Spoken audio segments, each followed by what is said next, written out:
welcome everybody to another episode of Haunted Vermont. And with us is none other than a special guest, Andrew Warburton.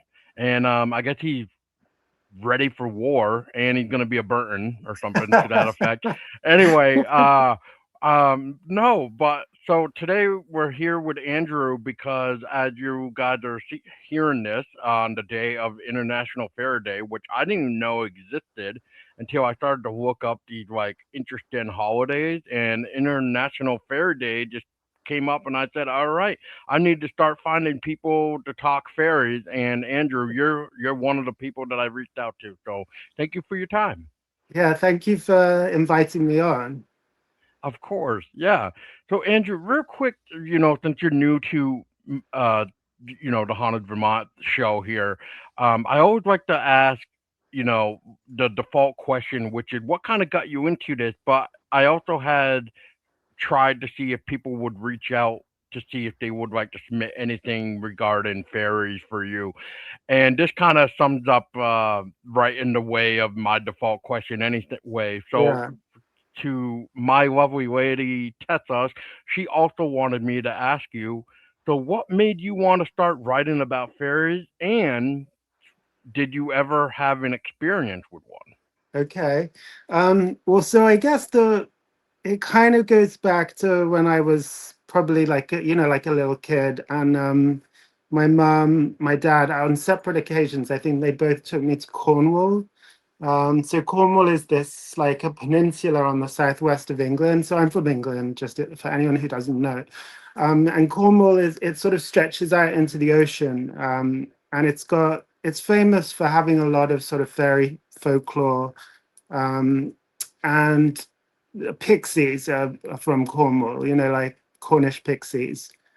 So they took me to Cornwall, and we would sort of visit the Pixie museums, and we would hear stories about the mines. That there are a lot of tin mines in Cornwall, and miners would report like hearing knockings on the mine shaft, and they believed that it was warning them of like an imminent collapse or an explosion. So they called them knockers, or they called them mine piskies. So they believed that the pixies or the piskies lived in the mines. And another thing I really remember hearing is that they would like throw a piece of their Cornish pasty, which is what they'd have for lunch. They would throw a little corner of it into the mine as sort of an offering to the pixies. So that was probably my first encounter with, fairy beliefs or fairy stories. Um, and then I guess that just stayed with me. And then coming to America in 2007, after being here for, such a long time, I think I just started to really, I started to, it wasn't really homesickness because I kind of wanted to be here in America, but it was more just kind of this desire to reconnect somehow with my home country, with England or the British Isles. And so I started just reading a lot about those fairy beliefs from, pretty long ago, really, 18th, 17th century. And I just sort of became really interested. And I think it is a fascinating thing because it's like fairy belief is this sort of like low level, sort of um, slightly like peripheral belief that sort of bubbles along underneath the sort of mainstream culture. So in England, obviously, it was very Christian back in the day, but people still believed in these like spirits or fairies, whatever you want to call them. So it's that kind of meeting of two very different ways of viewing the world, which really fascinated me. The kind of the Christian culture, and then fairy belief, and things like giving offerings to the fairies. How did these beliefs coexist for such a long time? But they really seem to have. So yeah. Interested. Um, speaking speaking of like coexisting in a way, like, and especially with how you were talking about how they were breaking off a little bit of their snack Yeah. food So and a tossing it. pasty, I should tell you what a pasty is. It's like this, like it's a bit like an empanada because it has like meat and carrots and swede. Well, I think you call it rutabaga. We call it sweet. Anyway, so you cook it all up and you put it into pastry, and then it's got a piece that's like that you can hold, and it's delicious. So if you ever get to try a Cornish pasty, you have to have a Cornish pasty. Oh, So they would throw a corner for the pixies. That's the story, anyway. interesting. Yeah, if I can find a place that makes that, I definitely want to try it now. Yeah, So, I yeah. mean, almost in a way with the way you're describing it, I don't know why, but I was almost thinking of like a chicken pot pie or something. It is a bit like inside. The inside is a bit like a chicken pot pie. It's got the same like the sage and the same Okay. vegetables, but it's not. It's not chicken. It's like beef Mm. or lamb or something like that. Oh, okay. Okay. Yeah, but Interesting. I guess Pixies like Cornish pasties as well. So Right, right. And we don't ever want to, if I remember right, we don't ever want to like thank the fairies because otherwise it's uh oh, oh my God, how do they yeah, describe it? Like if you thank a fairy, it's like it's not good enough or something. Like yeah, it's it's strange. Yeah, it's like they'll do good turns for you. Say maybe in the middle through the night, they'll do work for you in the home. Let's say like a household fairy, like a brownie or something like that.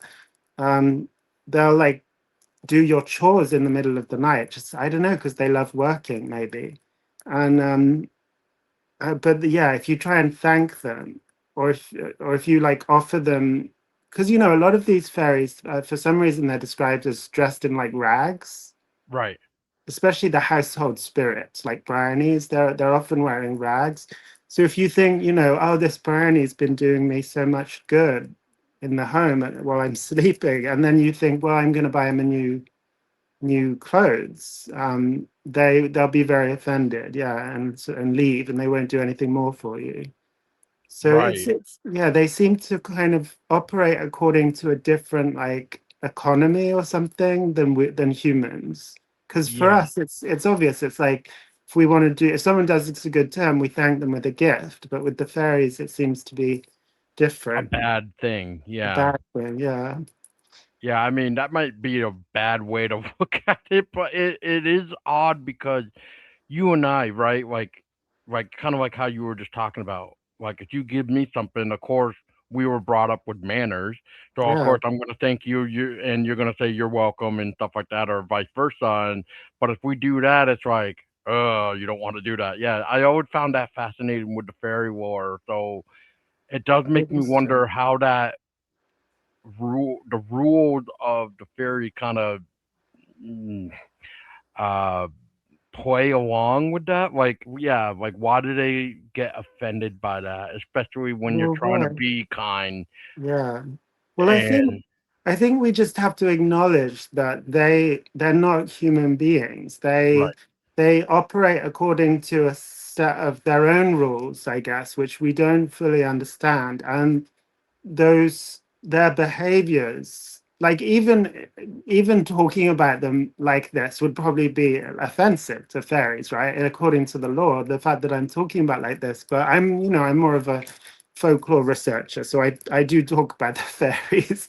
But yeah, so it's like yeah, they operate according to these sort of codes that they really understand. An example of this is there's a famous story about a Scotsman who um, fell in love with a fairy woman, and they had like a sexual relationship, but she was so demanding of him that she exhausted him, and so he had to escape. And I think he like left Scotland and went all the way to like Nova Scotia, um, and then apparently she turned up there.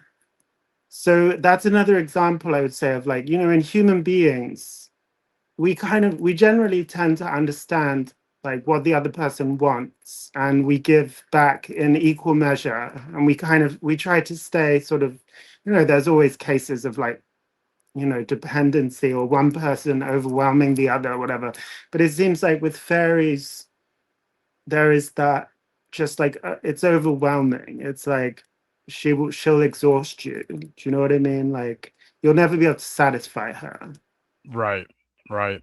Yeah, that in a way almost reminds me, I don't know why, but I think it's Scottish lore, Hmm. where there's a legend how there was like what do they call it? Like a cheese weaver or cheese weaver. Like this old man is like at the table, doing something with the cheese where like if it's if the cheese is on his left hand and this animal takes it from his left, you're gonna get like a good dream. Oh, Whereas if the cheese is on the right hand and a crow or raven takes it, you're gonna get like a nightmare. And then it uh, goes how, but like this guy is like this older gentleman, I mean, is like almost like staring into like this abyss or something and of maybe like a water or something. Maybe if I'm remembering the legend, but what's odd is like this female who was lost in the woods found got guided to this place because this deer guided her, but in mhm. order for her to stay, she had to live there for a whole year. Okay. And so when the year finally came after learning how to do like the cheese and stuff, she tried to leave and she ended up meeting this gentleman on the trail and they got married and they started weaving cheese. So it's like that foreshadowing that Mhm. the old lady was technically her and Oh, and the old man was like him, so it was almost okay. like a deja vu effect, Yeah, I or see what you're saying. Yeah, like almost like a time. Yeah, that's interesting. like a time lapse or something. Yeah, Yeah, foreshadowing, or like you're seeing the future somehow. It's overlapping. yeah. You're That's seeing your future interesting. self without even realizing that's you. Yeah, Right. Well, fairies mess with time like all the time, right? Like, so, there are the classic stories about people who are either taken by the fairies or they go inside like a fairy hill, and they're dancing with the fairies, that kind of thing. And then they when they return, they find that, like, I don't know, 20 years has gone by. yeah, Or like, or Rip Van Winkle, was that 20 years? Rip Van Winkle, he went up the mountain and met these like little Dutch gnomes. Well, they were sort of gnomes. He didn't just call them gnomes, but and yeah. then I don't think he they really said that. Yeah, yeah, and then they gave him the magical liquor, and he fell asleep for like 20 years. So yeah, then the right. fairies, I think in one of my books I call it fairy time dilation, because like, we're all familiar with like time dilation from like that movie Interstellar. Yeah, How, yeah, like, if you're on a certain place with gravity or whatever, the time will go much faster. It seems like the fairies do that, which is, I don't know. I've never. That makes me think. Has anyone ever thought about the fairies in terms of gravity? because yeah, they definitely do this like time dilation.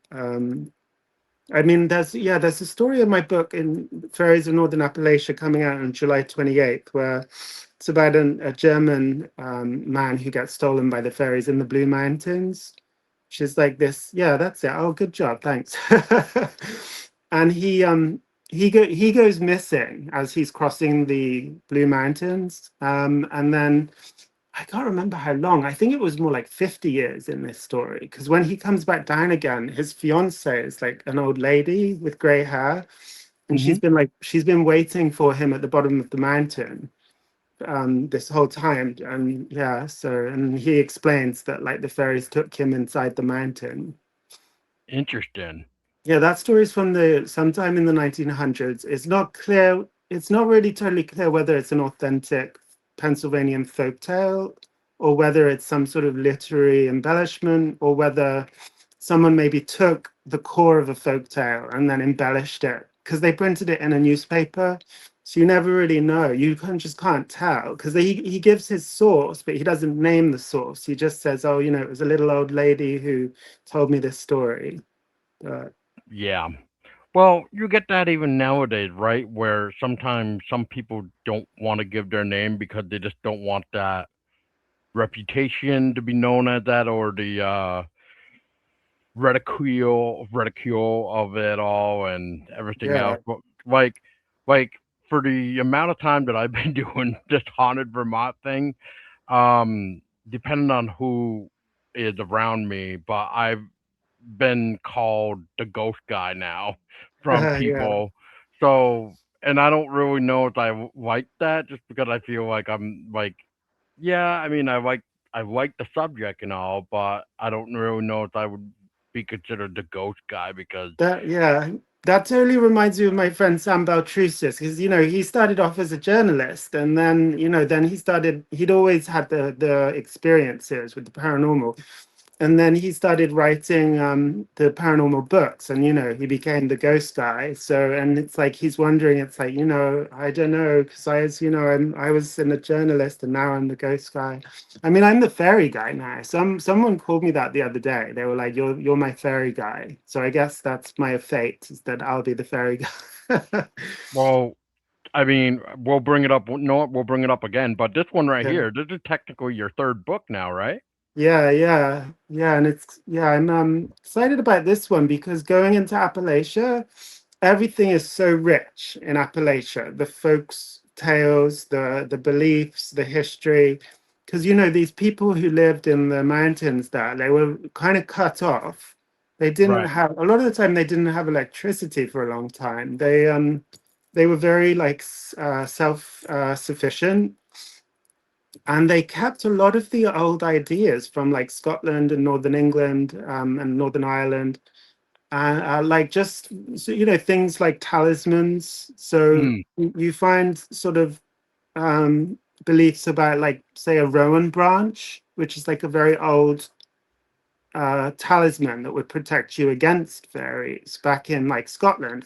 And you find that belief like suddenly appearing in the middle of like North Carolina in the mountains. So they interesting. preserve a lot of these ideas, and there are also actual fairy sightings from the early 20th century in like eastern Kentucky, which it's very similar to North Carolina. It's this, it's all the same mountains. Oh, So yeah, interesting. you have fairy sightings there that are in my book. Um, and then, but it's not like fairy belief in the Appalachians was hugely widespread. Like often, for some reason, what happened when the Scots Irish, the people that came over from like Scotland, Northern England, sometimes they stopped in Northern Ireland, Ulster, and then they came over to America. Well, they didn't like they didn't always bring with them a very like clear fairy belief. Sometimes they actually kind of kept all the superstitions and all of the things like talismans, very kind of earthy, concrete, practical things that they could do, like to help with, like, I don't know, healing people, or to help the crops grow, that kind of thing. And they've All right. removed, yeah, they've removed the fairy. So sometimes, for instance, some of the ballads that people used to sing in Scotland, when the Scots Irish came to America, they would sing the same ballads, but they, for some reason, they would take the fairy out, almost like the fairy was no longer relevant to them, like it just didn't make sense to them anymore. Hmm. So what I've been doing is trying to, even though that's the case, it doesn't mean that there are no fairies. Like, there are some fairies there. So I've been trying to kind of bring those stories together. Um, and some of the ballads even that they sing do still have the fairies in. So they didn't remove everything. So it just kind of changed. The beliefs, the fairy beliefs changed as they came over, when they came over. Well, it became more modern, if that's I appropriate. guess I would say I wouldn't. I don't know if I would even say modern because a lot of it is like no one today would. Well, apart from maybe practicing witches and pagans, maybe they're probably the only ones doing the same things. Or like the Appalachian granny women, they would that people with maintaining those traditions are probably keeping that alive. But some of the things I don't know if it's even modern because a lot of it was like planting by the phases of the moon. So according you Oh, plant right, according, yeah. And right. then the other thing, like, there's the rowan branch that I mentioned. There's another mention of like that people said that they would wear these amber beads, and that was supposed to protect from the fairies. Same Um, with like iron, right? Iron, yeah. So you'll find that. But then when that came over, that often got detached from fairies too, and it became much more attached to like witches and just general evil spirits. Hmm. Um, Actually, it's good that you mentioned Midsummer, that this is going out on Midsummer because Midsummer's Eve, which would be the night of the 23rd, that was Hmm. a time when the fairies were very much thought to be kind of abroad. So they would sort of be whether processing along roadways, so you'd have to kind of watch out, not go to the roadway because you might run into them and that would be kind of dangerous. But so they'd be active, just like on Halloween, I suppose. Midsummer's Eve was a similar time. I guess some people say that the veil has thinned during that time, so we can see into the other world a bit more. But basically, the things like you said, like iron, people would put iron horseshoes over their door to protect their homes from the fairies, which would become particularly relevant on Midsummer's Eve. And then also like the rowan branches and also a herb called St. John's wort. I don't know if you've heard of St. John's wort, but so it was placed outside houses. It's this sort of flowering like herb. I think it's a herb or a shrub. It's this flowering plant anyway, and you place it outside your home, um, and it blooms around the time of midsummer. So Hmm. that's why it became, because midsummer in the olden sort of British Isles, it was St. John's Day, which is St. John the Baptist. Mm. And it's Mm. not the same, it wasn't the same thing as the summer solstice. So the summer Mm. solstice is like proper midsummer, but culturally it was St. John's Day, which was midsummer. And so because the St. John's wort bloomed around St. John's Day, it got the name St. John's wort. And it also then became associated with protecting the home from fairies.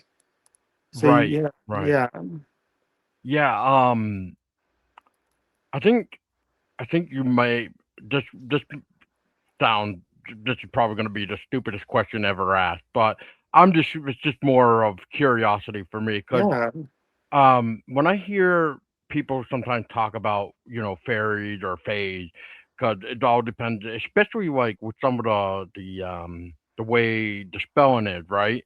Because sometimes like the I in fairy is a E, but that's yeah. probably because of the European or Mhm, overseas spelling, as I had to guess. mhm. But because they do spell things differently than how we Americans would, Same with like Mhm. English. I've seen English people write like color with a U, and Oh, yeah, sometimes we like do. Yeah, we don't even use the U. So it's just kind of interesting how different regions or cultures spell certain ways. But yeah. out of curiosity, Andrew, and I don't know how well you know this, but is there a difference between like a fae, for the listeners, like FAE, versus like what to say like your typical fairy, like with an I in it? I wouldn't say so. I'd say that they're the same thing. Like, I think it's just a different word because that's developed more. Like, apparently, Fae, FAE, has been around a long time, Hmm. but it wasn't as popular as fairy or either of the two spellings. Right, right. But now it seems to have been really it's become very popular in the modern day to talk about the fae. I think because there's such a diversity of fairies, Hmm. like we tend to lump all these different types of beings under fairies, and so I think people because fairies has become associated with Disney and the little winged beings, Right. I think people saying the Fae, it just kind of makes sense to people because they're like, they're not just these little wing beings, it's a whole diversity of beings. So I think that's why the Fae has become popular, but it wasn't as popular in the past, although I think it still is quite old. And I'm not sure about this different spelling. Some people I've heard say that fairy, Fae, is the older one, but then Yep. I've heard other scholars though say that fairies with AI is equally as old. So I really don't know. I mean, I think they're all referring to the same thing. I mean, there are some people out there who say we shouldn't call them fairies at all because they don't like that name. So we should just say them or they. Them. Huh. Mm. So Like like, them, we just say they rather right, than right. give them a name because they don't like that name. Interesting. So we're pretty much giving them like the pronouns. Yeah, you just give them the pronouns because they're always plural. Well, they're not. Well, fairies, we usually think of them as plural. They go in processions. They're in companies or they're in societies. Like in Scotland, they had a whole what's called a commonwealth. Like here we live in the Commonwealth of Massachusetts. Oh, right, In right. Scotland, it would be the Commonwealth of the Fairies. But then I was about to say, they're all plural, so you can say they or them. But then there are these solitary fairies, which, well, I would call them fairies, like brownies. They live in your home, and there's usually just one of them, Right, um, right, right. or a Yeah, hobgoblin. hobgoblin, yeah. That's another sort of Um, solitary one. what about like a changoin? There we go. Would that, Changeling, yeah, yeah. Well, would that, so well, I was gonna just well, say real quick is like, is yeah, that, was that considered like a fairy, or is that something completely different? Because I know yeah, sometimes we hear about like and you know what, this will be a good way to maybe segue into this too, is like throughout your research, especially with your upcoming book coming out, Andrew, is have you seen like a difference when it comes to maybe America, where let's just say northeastern is maybe more of like where you hear the Fae will try to lure you to your death, versus maybe Central America where they just might be just wanting to sing and dance with you. yeah. Interesting. Is there a difference in like the behaviors? Yes. Um, I'm not sure really. I'm just trying to think that now. Like changelings, I haven't come across any changeling stories in Appalachia, funnily enough. I've mainly come across changeling stories in New York. And that the thing is, you only know what folklorists have written down throughout history. So there really could have been other changelings, but we just don't know about them. But in New York in particular, I had in my New York book, I had mentioned one which was a horrific one, which happened in Manhattan, a woman who lived on the Upper West Side. And she became convinced that the fairies had taken her baby. Um, and left a changeling in its place. So to answer your question, yeah, changelings are fairy children that have been placed there. But other people, sometimes people say that the changeling that's been left isn't really a fairy baby, that it's actually like a sickly member of the fairies or a sickly old fairy. And it's been placed there, and because the fairies don't want to look after it anymore, and they'd rather have a new human baby. So we don't really know what changelings are. They could be any of those things, but so that was Mary Nell. That was her name, and she did kill her baby. She put it on some uh, like red hot iron, a spade or a shovel or something, to because she thought that was the sort of traditional way to drive the fairy away, and they Yep. would then give the human baby back. So she ended up sort of accidentally killing her son John, who was like 4 years old, I think. Oh my goodness. Yeah, it's terrible. So that was like the 1860s, like during the Civil War, actually. So that's in Manhattan. You'd never expect that there would be a changeling case in Manhattan, really, would you? I mean, and then the other changelings are more upstate. So there was a mention of one in Port Leyden, but we don't really have any details about it. It's just that a folklorist recorded something someone told him about how this woman in the 1920s lived in this Port Leyden, which is up near the Adirondacks. Hmm. And she said that she was out picking blackberries one day, and thought when she came back, she thought the fairies had taken her baby and replaced it with like a sickly changeling. So she just, because she didn't think it was her baby, she didn't feed it. So the baby starved. But that's really just, that one's just hearsay. Like there's no name attached to it. So it could really just be a story, rather than a real event like the one in New York City. And Right, then there right. are a couple of other ones. Like there's one from a writer called Mason Winfield, who I find to be kind of a reliable writer. And he wrote a story in one of his books about how there used to be this farm. It was in, trying to think, oh, it was in Victor, a, a town in western upstate New York near Rochester.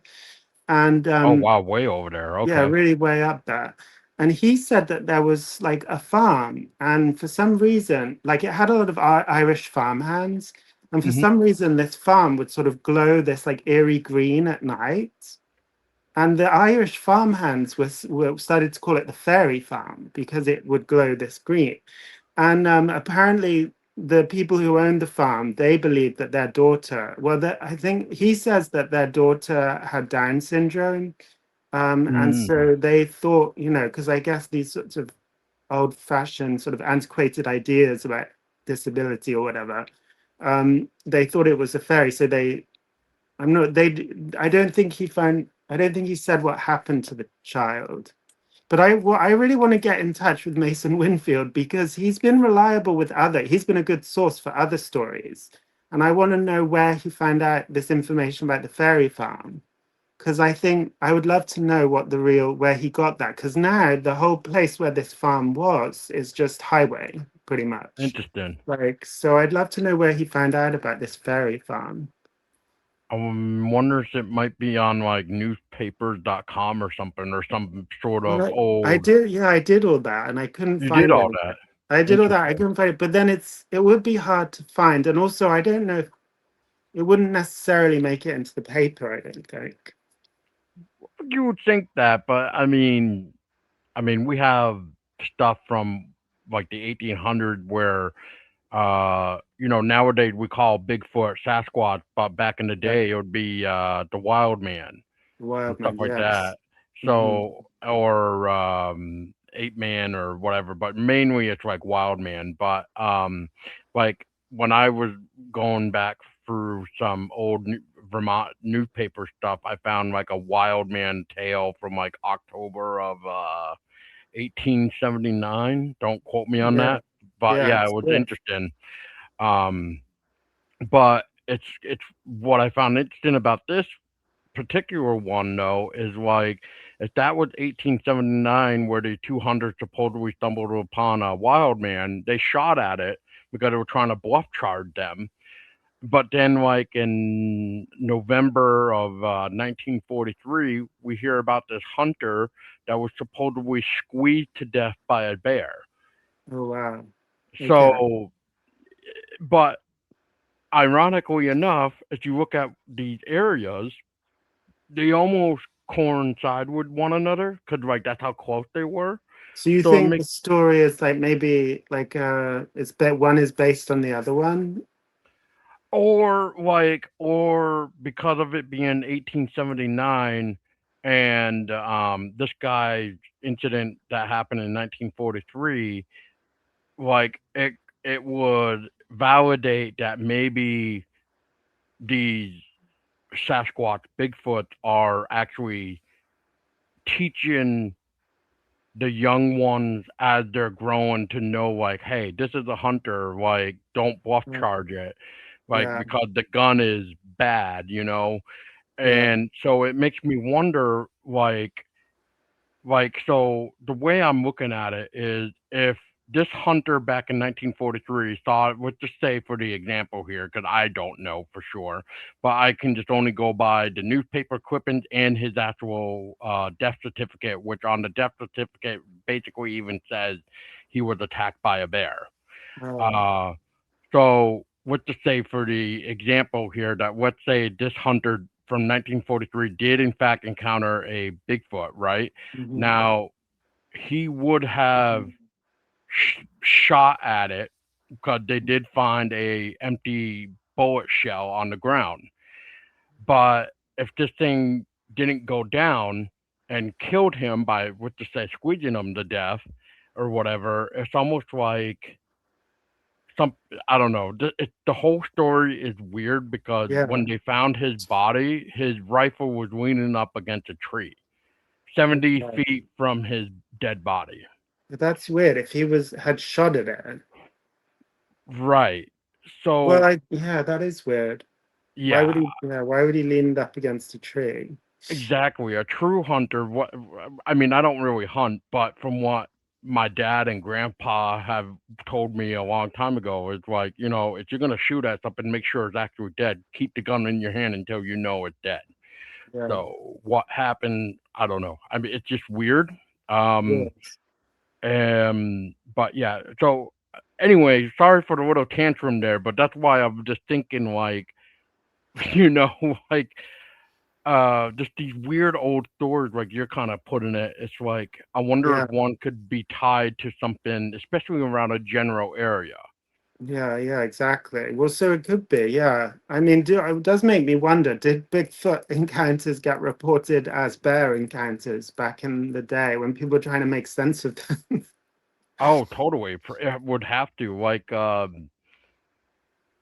there's another weird case, Andrew, where now I'm going into like a missing child now, but Hmm. this one is really weird. But this happened like in 1879 with a 3-year-old girl. Yeah. Uh, her, their family had just bought a house in Vermont, which is like northeastern kingdom of Vermont, and what happened was this 3-year-old girl went and it was like following the trail with her two other brothers or two brothers, I mean, and they were just picking up like sticks and few other things. I can't think of exactly Hmm. what they were picking up. Anyway, so one brother turned around and told her to not follow them. That they like she's not allowed to play with them right now or whatever, and like basically to go back home. But from where they were supposedly, they weren't that far from like their new house that Michael Bluff just bought because that was the father's name. So I guess they were like very short distance away from the house from where they were on the trail. Hmm. So she ended up turning around to go back home, and when the brother that pretty much kind of scolded the sister was watching to make sure that she was in fact going home, that's when he turned around to join up with the other brother. Well, somehow Hmm. between that moment in time, Yeah. that's when she vanished. Oh, okay. Interesting. And what happened to her? Was she found? She was never found. And she was never found. Oh. Yeah, so it's, there was suspicion that like supposedly they found bear tracks, which Okay. seems to be a common thing about when you hear about like Bigfoot is like Hmm. bears. But the way I guess I'm looking at it is one of the scenario is well she was barefoot, she didn't really have that much clothing on or whatever, but even if there was, and if a bear had what to say grabbed her and dragged her, you would have found torn clothing, blood, some sort. You would have even heard her scream. There was none of that. There was no screaming, there was no torn clothing, there's no blood found. So it's like what happened to her. Yeah. Has this been interpreted as like a Bigfoot? Does Bigfoot, I mean, does Bigfoot take people? I've never Uh, really, I knew that. I didn't know that. I mean, if it, yeah, yeah, there is stories okay. that Bigfoot have taken will take people, especially Okay. children. Hmm. and most importantly, from what I hear, women. But that's a whole different theory because they think Bigfoot breeds with the women, kind of Oh, I've thing, yada heard yada. that. Yeah, I have heard that before. Actually, yeah. There's another. I did a little bit of research about the Eastern Kentucky version of Bigfoot, Mm-hmm. and there's a name, and I don't think I can pronounce it, but it's something like Yaheo, and it sounds like Yahoo, but it's like Right. Yaheo. It's and there are some folk tales about like a female Yaheo, if that's how it's pronounced, and how she like sort of meets a man and they have a child, and this whole time she's unable to speak because she's, I guess, a Bigfoot. Mm. Um, but I guess the reason I took an interest in that story is because the folktale I was looking at, the woman had seemed very much like a fairy Interesting. because she wasn't hairy like a Bigfoot. She had like long stringy hair and was very unattractive apparently, like a Bigfoot. Um, but she lived in this place called the Green Land. It's a folk tale that was Mm-hmm. found, I guess, recorded in eastern Kentucky. And so that gave me an example of how, like, the idea of the Bigfoot or the Yaheo, it can kind of be cross over a little bit with fairies, because the way this folk tale was told, there wasn't many traits of Bigfoot left in this depiction of this sort of bride, this woman that he kind of fell in with. And yeah, she seemed much more like a kind of fairy bride, because Interesting. you find fairy brides in sort of Scottish and Irish folklore, and they're often they come to the human world with the human male, and they will be very sad, and they missed the fairyland, I suppose, or the other world so much that they kind of just mourn a lot and cry. So I suppose that story of the Yaheo woman really reminded me of that kind of tradition of the fairy bride. And Hmm. I just wonder if, yeah, it's just an example of crossover, I think. It's a confusing story. It's like, is she a Bigfoot or is she a fairy? Maybe she's both. Yeah, Okay. I think some people say Bigfoot's a fairy, don't they? Well, I've heard that. so so I did get another question to Yeah. ask you. So this is going to be interesting. Um, what are your thoughts on Jack Valley and the similarities to like a UFO abductions and encounters, and how you feel about the fact of reported shape shifting abilities of aspects of the paranormal, basically, and how do you feel about spiritual paranormal activity could have a link together, considering that the dead used to be seen with the Fae? Yeah, that is so true about the dead being seen with the Fae. And, sometimes people, like, one story that always sticks in my mind is there's a classic book, like The Fairy Faith in Celtic Countries. There's a description in there of a woman who sees a relative who's died in her bedroom at night, and he's surrounded by the fairies, like this crowd of beings, I suppose. So, and then there are, other reports about, in Ireland, if someone dies, that they go over and live with the fairies in the hills or whatever. So there does seem to be maybe there was a shared origin at some point, that belief in fairies and belief in the dead came from the same thing, or I don't know. It's like, do we become? Some people would say do we become fairies when we die? Um, so yeah, that connection. And actually, I have a story in my new book coming out in July, which is similar because I think it's based in Scranton, of all places, Scranton, Pennsylvania. Not really somewhere you'd expect to have like fairies, but a miner died there, and people became convinced that if you went to a back road in Scranton, you would see him and he'd be standing with the fairies. So apparently lots of people gathered. Like, some people were very serious about it. They really believed. Other people just were joking around and they wanted to go for a laugh. It doesn't say whether they saw him, only that that belief was present among the Irish miners.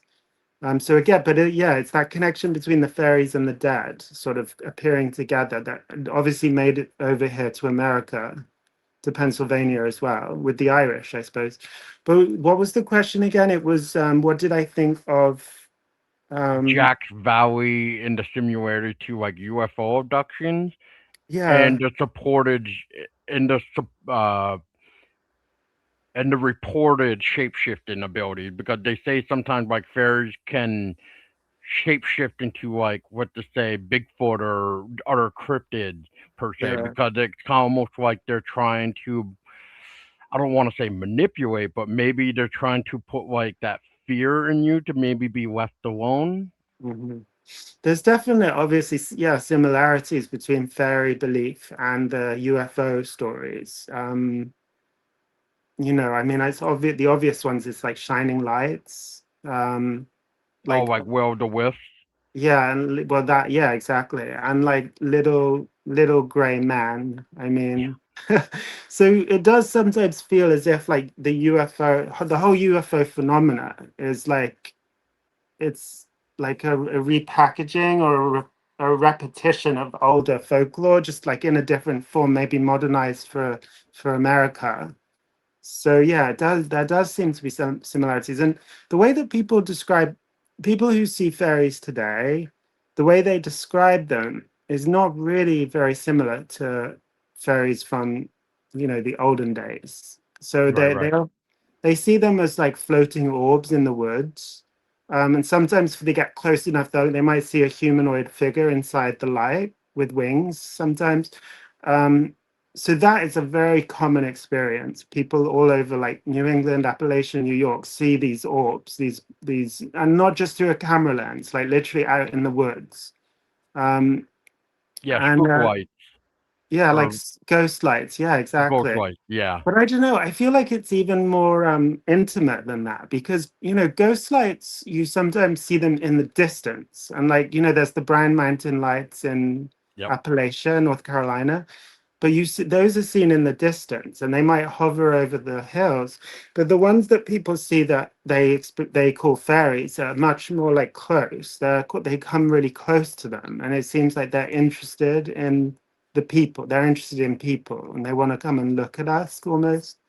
Um, Mm. so, but yeah, but I guess I did read, I'm not sure where I read this. It was recently, but it was, I wish I could name the person who wrote it, but they said that the phenomena of UFOs and abductions is much closer to the old type of fairy folklore and fairy belief than these more modern, what we call fairies today, which are the lights. Like the idea that UFOs could be a race of aliens that would basically take you, and then maybe put you back. It's much closer to the older ideas. So, Yeah. but it's different. That It's does sound changed. familiar. Yeah, that does sound familiar. Yeah, it's like the little people in a way, but they have a different name, almost like the Greys. But The Greys, yeah. I don't know. I was reading yeah, about yeah, I was reading about all those different types of aliens recently, like that came out. The whistleblowers or people that have overheard things when they're working for NASA or whatever, and they they hear people saying that they'd crashed they'd recovered crashed technology with biological materials inside and things like that. Um, they that yeah that oh, and they talk about the greys, the insectoids, the reptilians, and Nordics. Is that right? See, I don't know. I'm pretty much new to UFO phenomena. dude. Every time I hear anything UFOs, it almost seems like a new rabbit hole just opens up, and that's it. You know, It's a whole like subculture. I mean, the closest I've got to that kind of whole subculture is I met this woman in North Carolina right next in the Smoky Mountains, pretty much, called Mary Joyce. And Mary Joyce is she kind of writes about all this stuff. She believes all of it, the aliens, the UFOs, little people. The reason I met with her is because I'm in my next book, and in partly in the July book that's coming out, I write a little bit about how people in Kentucky, Tennessee, Ohio, Eastern Ohio, through the years, going back to like 1820, probably much earlier, I would say, farmers have regularly reported finding these little people, what they call little people bones. So they'll find like a whole cemetery of little people skeletons. And they basically, it seems like among certain people throughout Appalachia, there was this belief that a kind of race of pygmies or little people once used to live in Appalachia before the Europeans came, I guess.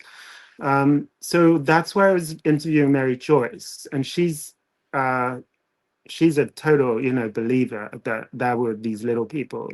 And she basically interviewed these elderly men in that part of North Carolina who had seen these tunnels when they were like constructing this university building. They saw Oh, these Jesus. tunnels. Yeah, they saw these tunnels under the earth, and they were sort of the size of little people, and they'd also seen bones. They claimed to have seen bones. So they believed that there was this race. I'm a skeptic, and I think a lot of these things can probably be explained as other things, like maybe a cemetery of a children's cemetery from long ago. But it's interesting because these ideas, they seem to like come from the British Isles and Ireland, because it's Hmm. about little people, and there were similar beliefs in the British Isles about an ancient race of little people once like lived in the British Isles. Um, but what was it? I kind of lost my train of thought now. But yeah, she so I'm writing about trying to write about these beliefs, and then oh yeah, it kind of intersects with the Cherokee. So The the Cherokee. Cherokee, yeah, they obviously have their folklore and beliefs and spirituality about the little people, and how the little people have sort of related to the Cherokee at different times throughout history, and that they live in different kind of isolated parts of the Appalachian Mountains. So Mary Joyce has she wrote a book called like The Cherokee Little People Are Real, and she was Hmm. identifying these bones and things that these sort of American farmers were finding. She Right, identified them, right. and some of those farmers apparently learned about the little people from the Cherokee because they lived, in close proximity. So Hmm. that's kind of what's interesting me at the moment. But yeah, it's similar to, because the people who believe these things often also believe like the Smithsonian is hiding giant bones. Have you heard that? Like it's sort of I a have. conspiracy. It's kind of a conspiracy theory, but I don't know that. I guess some people really believe it, that there were giant bones and that the Smithsonian is took them all away and is hiding them. Yeah, there's a book that I just heard about like a week ago. Now I can't even remember the name of the book, but it has something to do with like giant bones getting found in these like Yeah, circles or something. But it's an old book. I tried looking it up for a copy and it's like $60 for this copy. But then again, I just bought a book for like almost close to $200, but it's very rare and like out of print. And I was just like, this is the only time I'm gonna probably be able to get my hands on this. But anyway, yeah, long story short, it came with even signed by the author. So in a way, it was a win. Anyway, uh, point to what I'm trying to get at is like what you were trying to say earlier with you being a skeptic and you trying to find a logical explanation to it yeah. is well we have to remember too that back in the day the people that were around we were technically shorter than what we are today. Mhm. So I mean, but if we're talking little people as I'm trying to think of an example, maybe 4 feet, I think is like usually what you hear, 3 or 4 feet Four, tall. three and a half, 4 feet, 4.5 feet. Yeah, all of a different range. Yeah, Yeah, yeah, yeah. So I don't really know how to what to make of that except for like what you were saying. Maybe it is like little kid burial or something. I mean, I don't know. But you also hear about these people that sometimes I haven't even seen any recent videos. There was like a famous one years ago where this Mm, guy was like on his bike or something on a trail, and then this like puckwudgie or little mm, person came running mm. right onto the trail. And it's like, yeah, what was that? Because that was weird. It was like a Yeah, feral man or something. yeah. And okay, so you know what I'm talking about then. You must have seen that. Aquages, yeah, yeah. Yeah, and you're right to point out that the fact is these people, like I truly believe that these elderly people that Mary Joyce interviewed, that they had seen tunnels. Like I do believe that, and they because they saw them when they were little children too. So they saw the tunnels when they were constructing the building, but the Hmm. building used to be a school, like a middle school, I think, and so and the tunnels were in the basement. And so they saw these tunnels when they were kids and when they were older. So I truly believe that they did see these tunnels and that they apparently had the appearance of being like man-made, like artificially made. Right, Um, right. but she also drove me all over the campus and showed me that tunnels had been discovered all over the place. And also that there was one of the professors at the university there had like a skull on his desk. And then Interesting. yeah, and it was a tiny skull. And he said, oh, it was just a child's skull. But then someone, like a colleague, came and looked at it and said, well, it can't be a child's skull because it has all its wisdom teeth. So I guess these are the types of stories that are just circulating around that area, and that people just believe that there were some people really believe that there was a race of little people who lived there. Every time I think of tunnels too, I'm almost thinking of like the Underground Railroad tunnels, which I don't. That's obviously can't be it Yeah. either. But yeah, that's interesting though. Yeah, this is why this stuff is like always fascinating to me because there's always something, and then it makes you think, and then you go down a rabbit hole and Yeah. everything else. Well, you Um, mentioned the Pukwudgie, and I guess, yeah, what I was going to say was just that, when I mentioned that they really believed, what I mean by that is just that people really do have these experiences. So right. I don't want to be like, oh, well, what am I can't be like, oh, you were just mistaken. You had the experience you had. So I don't Yeah. know. Like, Right, but it's hard because you weren't there well, right, to. exactly. And also, but the people, I think you had a question for me at the beginning from someone, which like, have you ever seen a fairy? And I really, Oh yeah, Tessa. Yeah. yeah, I haven't. So I just write about them. From the perspective of like being a historian, I just write about these beliefs. So I guess the closest things I've had is I had like an episode of sleep paralysis like years ago when I was like must have been like 19, and I saw like a little dwarf standing in the doorway. He didn't have a face, and I think I interpreted that as his face had all these like gashes on it, like his whole face was like mangled up. Huh. But I saw that dwarf, but I put that down to sleep paralysis, because you can have all kinds of weird experiences when Oh, you're totally. yeah. So there was that, and then what else was there? There was one other thing I was going to talk. Oh no, yeah, I guess. Well, I remember. Yeah, just like it. I saw some like like people talk about shadow people. Yes. I remember I was in the basement of the Orleans Waterfront Inn, which is on I think it's on Cape Cod. I was with Sam Baltrusis, and they were doing an investigation. I saw like a streak of black going up the stairs. Yeah, that's the most paranormal experiences I've had. I don't go out looking for them. I'm not really interested in going out looking for them. I just want to read about other people's beliefs and stories and then record them for in a kind of history sense. I have a buddy that you should get in contact with Okay. who may have had some like experiences. He's not quite 100% certain, but Yeah. the way he describes it sounds like it would be fairy related, but it's Okay. also like just weird. I don't know Yeah. how to really provide it, but yeah, I'll get you his see Yeah, you that'll be while there. good. Yeah. Yeah. Um, so Andrew, real quick, I just want to kind of start wrapping things up just a little bit. When you were doing your book, which I will just put it up right here real quick for people maybe, is the New Yeah. England Fairies book here. Hmm. By the way, shout out to Arcadia Publishing for sending me a Yeah. copy Oh, where I they could did. That's awesome. yeah, they have been very good to me. Okay. We kind of do a collab thing, so people, if you want to buy this book too and support not just Arcadia Publishing, but you can support me, you can do this really cool link that Arcadia Publishing has done for us, which is arcadiapublishing.com/ haunted Vermont, where you can support Arcadia, me, haunted Vermont.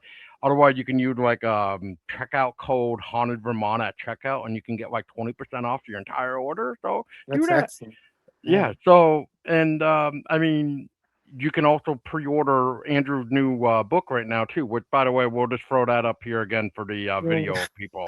So yeah, July 28th, this will be out.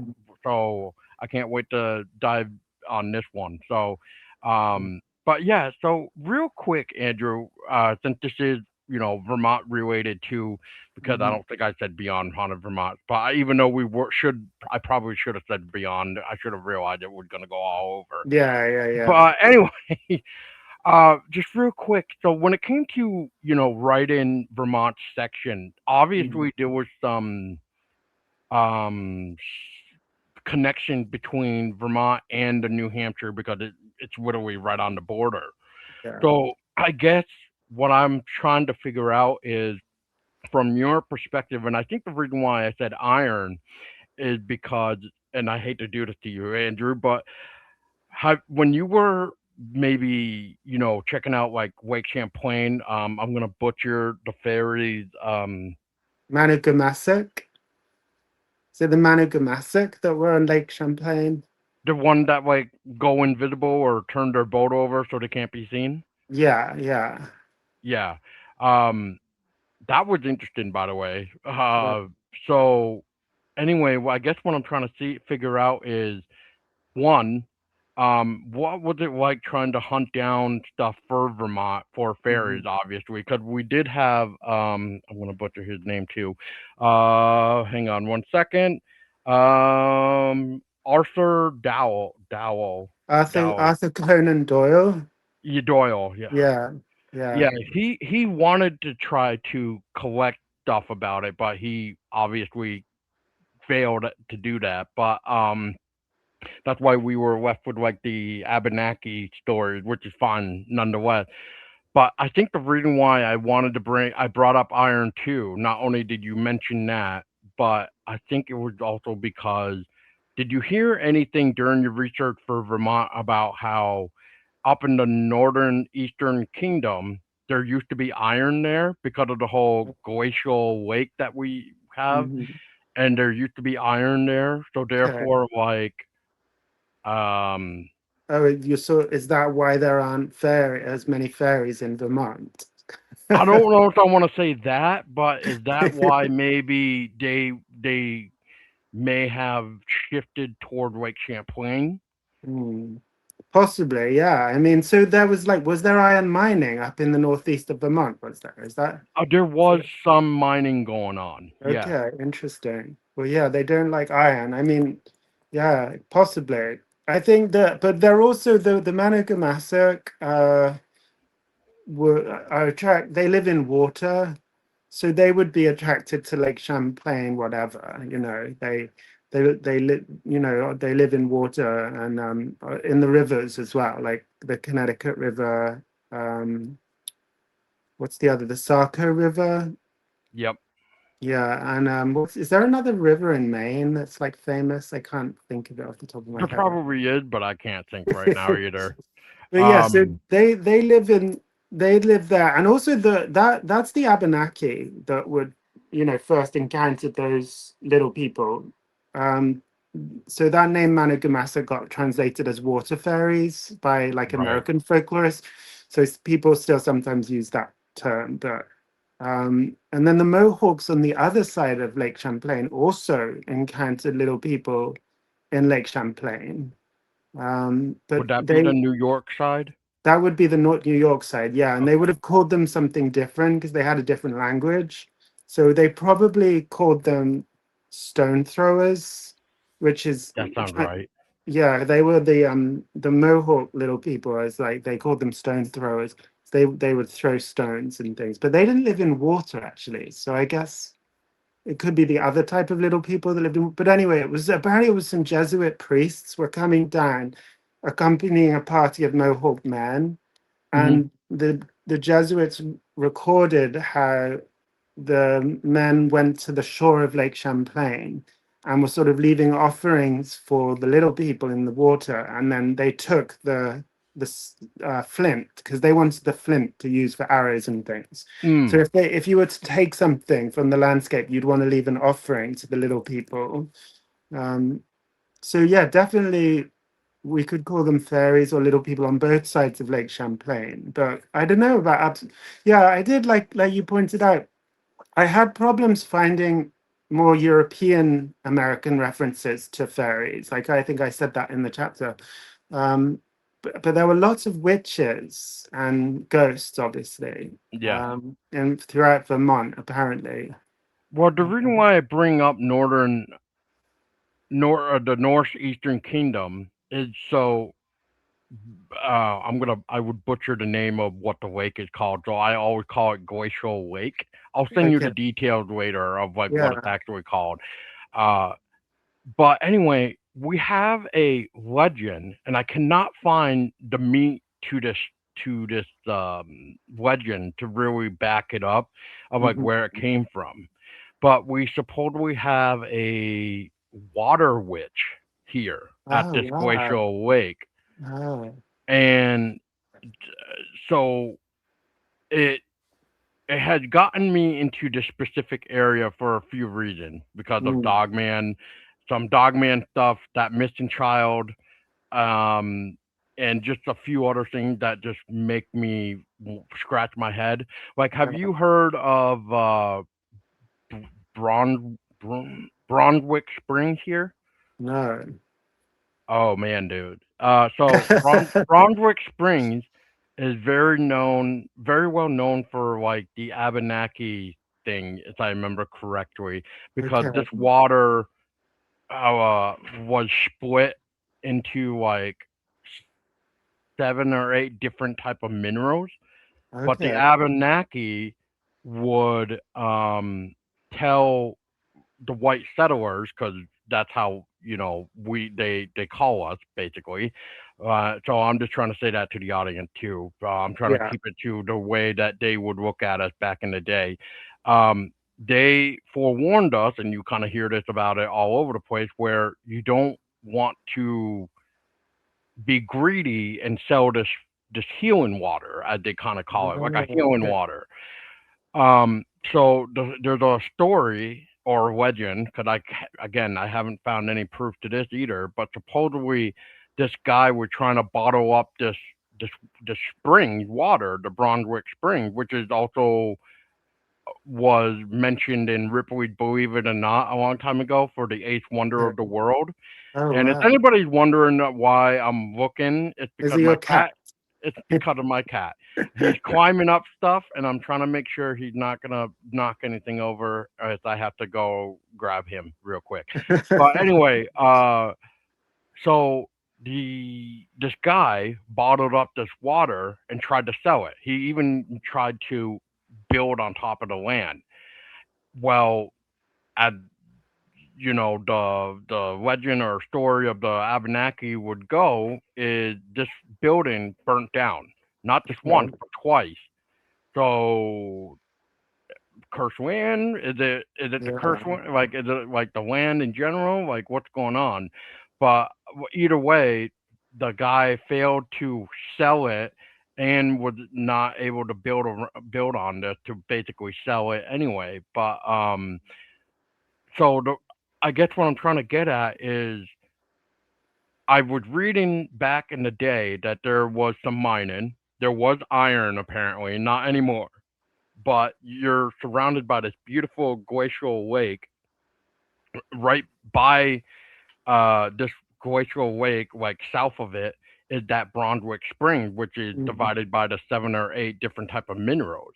Okay. So I'm just wondering, does this water witch have anything to deal with, these water fairies as we were kind of going, Yeah. or what? Because I've also heard with the Abenaki that they have this water spirit where I'm probably gonna butcher it, but Hobomok. That sounds right to me. Hobomok Obama. I mean, I know there was or Haba. I'm, Yeah, I'm thinking Hobomok. of yeah, I think there was well there was a Wampanoag called Hobomac. The The Wampanoag. Yeah, yeah, yeah. but he was a real person though. Like he wasn't a spirit. He was just a man. But I don't Right. know. It's like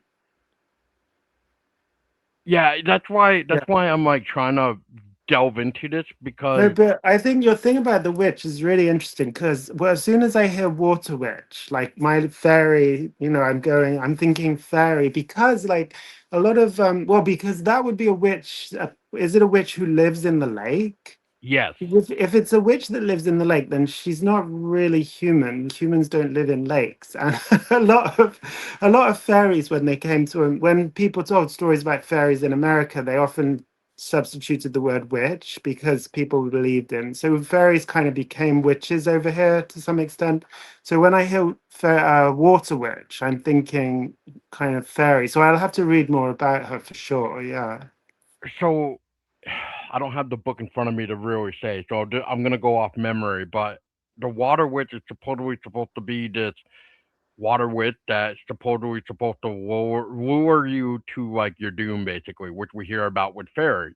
But what I just find odd about it is like this is why I'm trying to figure out where it came from because when you look into this water witch, you don't Mhm. find any death. You don't find Okay. death. So that's why I just find it to just be a legend, That could, folklore. yeah, where did it could have that could have come from like the Abenaki, couldn't it? I suppose because they have stories about little female spirits that live in water that pull you down, and they kind of cry out, and then when you come and investigate, they kind of drown you. So And that's could be and going related. right and going back to I want to say the Hobomok. But anyway, Mhm. so if I'm thinking of the right thing or Yeah. Hobomok, maybe however you pronounce it, I apologize for those that may know, and I'm just stupid, but forgive me because of my speech impairment and being half deaf. But anyway, so what I was reading was very interesting anyway because so this is what I mean by rabbit holes, Andrew, and it's Yeah. because and this is because if you look at Glacial Lake, it's beautiful, gorgeous area, clear water, Mm. right? So that to me would seem like it's a protective water spirit, right? Yeah. That's Yeah. a sweep in the lake, as they kind of put it.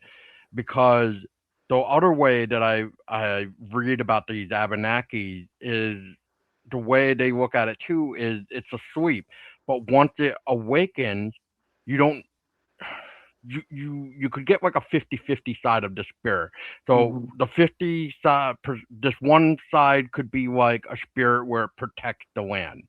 The Mhm. other spirit could be so Dangerous. disastrous, yeah, Yeah. angry that it destroys and etc. etc. So it's almost like if we look at this side of northern Vermont, it's like maybe that Hobomok is like the protector of that glacial lake, whereas if Mhm. you go down more toward the Brunswick Spring, uh, it is protective, yes, but like if you try to do something with the land, it's like a disaster, if Yeah. that makes sense. So it's almost Yeah. like it's colliding together.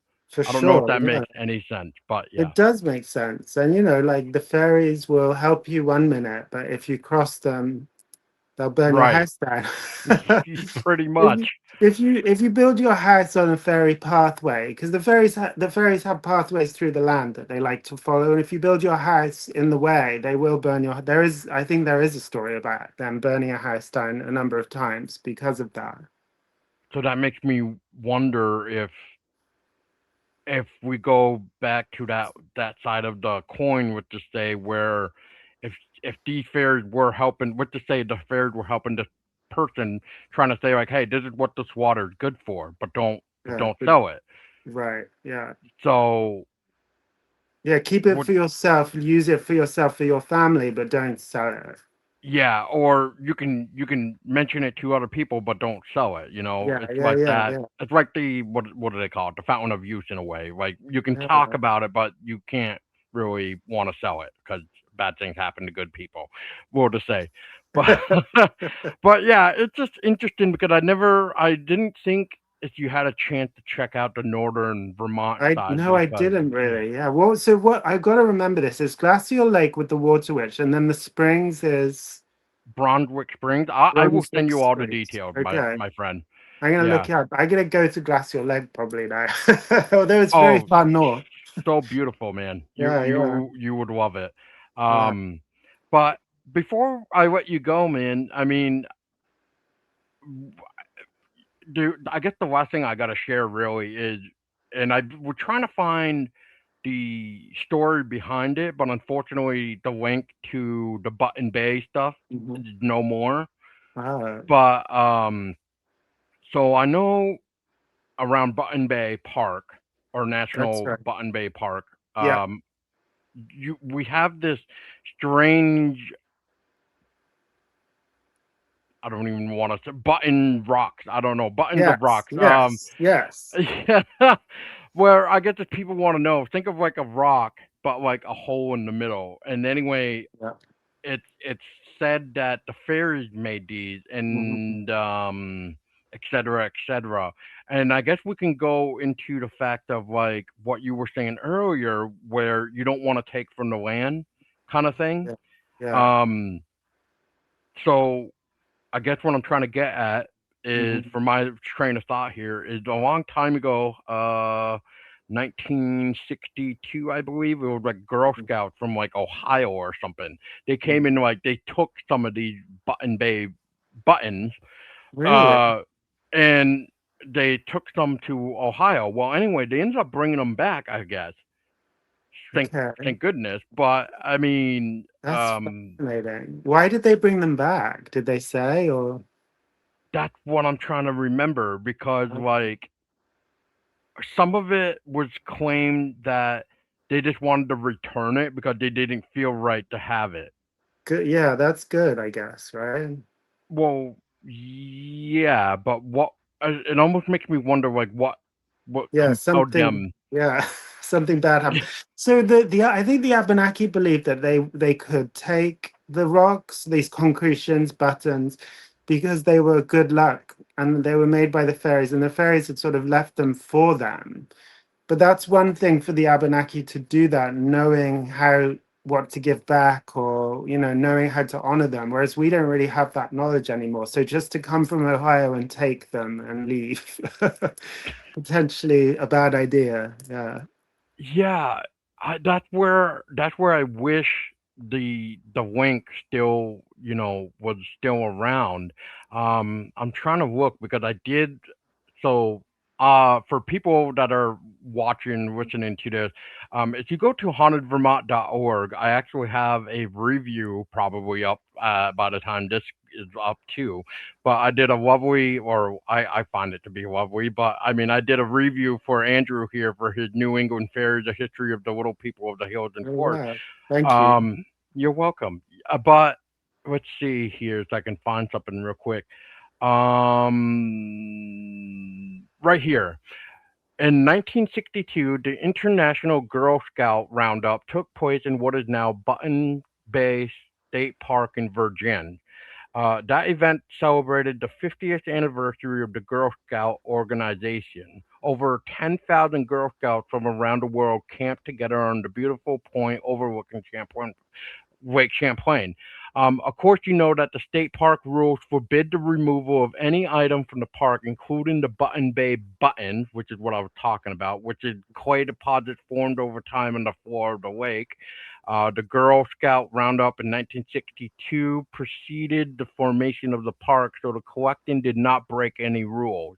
Okay. However, a box full of buttons arrived recently at the state park headquarters from a Girl Scout in Ohio who has been feeling guilty about the buttons in her possession. Wow. So yeah, you do. Yeah. What happened? Did something bad happen? Right? Yeah, like what was compelling her to be like this doesn't feel right to keep on to hold on to anymore.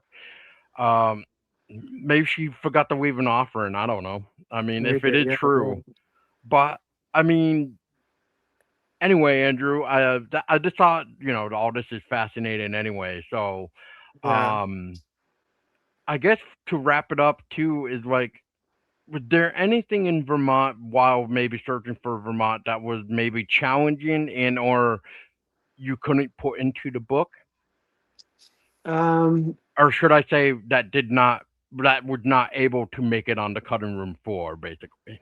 Um. I mean, not necess. No, no, not that I can think of. I remember, I remember being very happy when I found out that Arthur Conan Doyle had lived in Vermont, Hmm. because, he's probably one of the most famous believers in fairies uh, ever.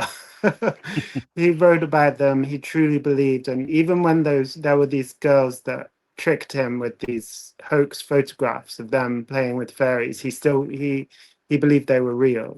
But so I really hoped that maybe that would be a way into finding more fairy stories, but I didn't find any. But there is that story. He was connected with the poltergeist story in Vermont, I think. Do you know what I'm talking about? That was like a farm where people had, was it a witch or a poltergeist or something? You'd know it if I told you. He came to Vermont to look into this case. It was some sort of haunted farmhouse in Vermont. And that there was one of the people living there was having all kinds of communications with spirits. Are you talking Um, about the Eddy brothers' house? yes, that's it. Yeah, yeah, the Addy brothers. So, So so you're thinking of Henry Steele Okolt, or that's how you pronounce his last name? yeah, okay, yeah, yeah. So I think he took an interest in that case. But that it just wasn't fairies, was it really? It's yeah, so I couldn't put that in.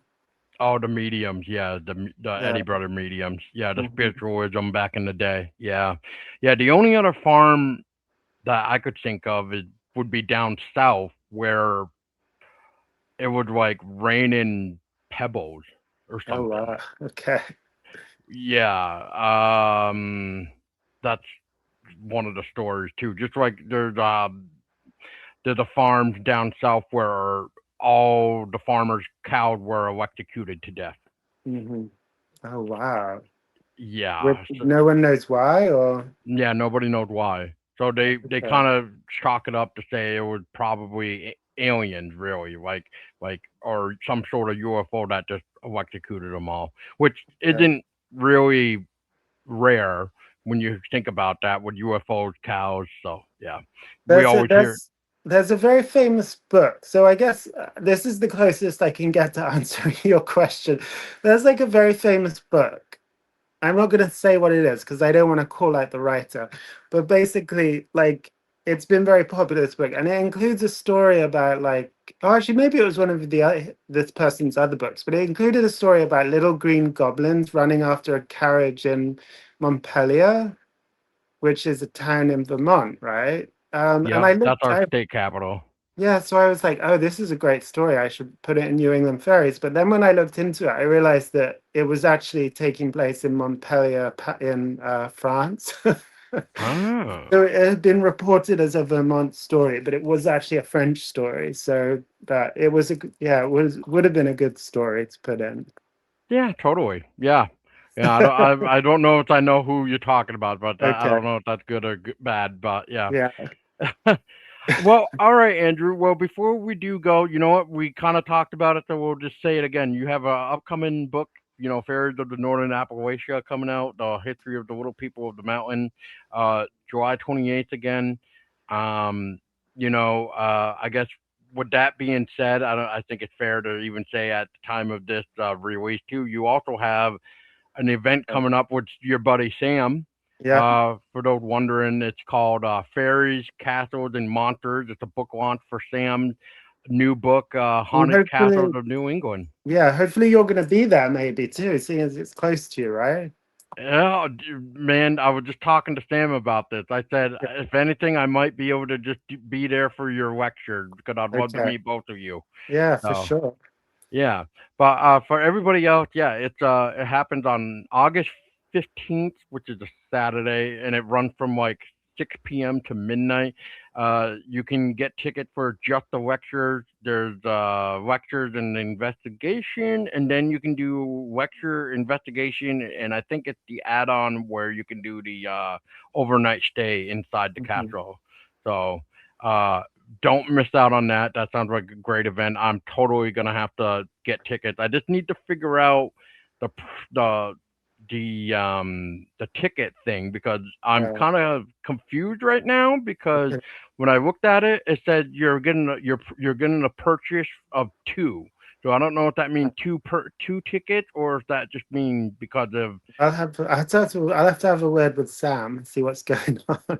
yeah, because like I don't know if they mean two tickets or if they mean like it's I'm paying for two, meaning like To you and Sam. places. Yeah, that's weird. I'll see what he says. Yeah. So I was gonna take a look at the people that are hosting it to maybe get a better clarification, but all it says is you're basically purchasing for two, Weird. basically. Oh, weird. Hmm. Yeah. But yeah, all this again, people, for those watching or listening, you can find it again on hauntedvermont.org. I will have the info on that with the event page, the event article thing about it, especially the link for the ticket because I love Wilson Castle. So I've investigated it twice. Have you? The first time I'll never forget. The second time wasn't as active as the first time, but it was still fun. Okay. I've never So, been, so I'm excited. Yeah. oh, you'll have fun. You'll Yeah. have fun. Yeah. But is there anything else, Andrew, besides your new book and the event that I mentioned that is coming out that you would like Um, to I plug?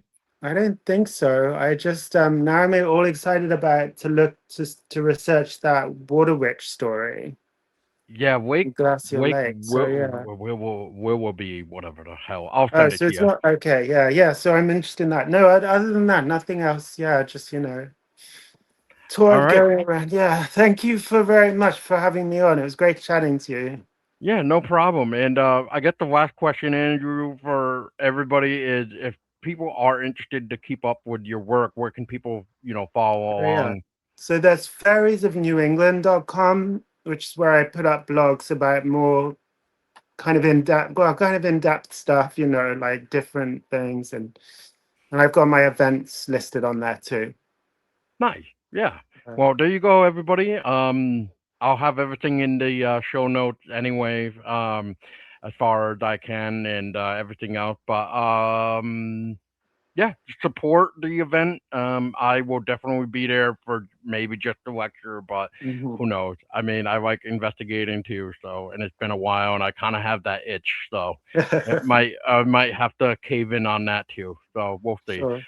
But Andrew, if you ever want to come back and chat fairies again or whatever, my door is always open for you, buddy. Thanks, Paul. All right, and for everybody else listening, if you got this far, I mean, Andrew, what usually I try to figure out something clever to end with. What would be a clever way to end this I up? guess I would say happy midsummer, and watch out when you're out and about, in the evening tonight, your time, because the fairies could be out to get you, I guess. I love it.